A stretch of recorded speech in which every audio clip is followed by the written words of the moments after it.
സഹിക്കാൻ കഴിയാത്ത സങ്കടമുണ്ടാകുമ്പോൾ നെഞ്ചിലൊരു വല്ലാത്ത ഭാരം അനുഭവപ്പെടാറുണ്ടോ? തൊണ്ടക്കുഴിയിൽ നിന്നും സംസാരിക്കാൻ കഴിയാതെ നിൽക്കേണ്ടി വന്നിട്ടുണ്ടോ? മരിച്ചു പോയെങ്കിലെന്ന് ആശിച്ചിട്ടുണ്ടോ? ബന്ധത്തിന്റെ തുടക്കത്തിൽ പെരും സ്നേഹത്താൽ പൊതിയുകയും പിന്നീട് കാരണമേതുമില്ലാതെ അകൽച്ച പാലിച്ചും ബഹുമാനക്കേട് കാണിച്ചും ചിന്താക്കുഴപ്പം ഉളവാക്കുകയും ചെയ്യുന്നവരെ പരിചയമുണ്ടോ? ആരുടെ മുമ്പിലും നമ്മുടെ സന്തോഷങ്ങളെ പണയം വെക്കാതിരിക്കുക.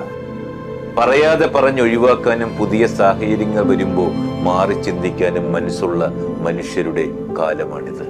നമുക്ക് നമ്മളെ ഉള്ളൂ എന്ന ചിന്ത കരുതി വെക്കുക. യാചിച്ചു കിട്ടുന്ന സ്നേഹത്തിനും ബന്ധത്തിനും മുതിരാതിരിക്കുക. അജ്ഞാതമായ ഇടങ്ങളിലേക്കുള്ള അതിസാഹസികമായ ഒരു യാത്രയാണെന്ന് ജീവിതം. വഴി തെളിക്കുന്നവരെക്കാൾ വഴി മുടക്കുന്നവരാകും ജീവിതത്തിൽ കണ്ടുമുട്ടുന്നതിൽ ഏറെ.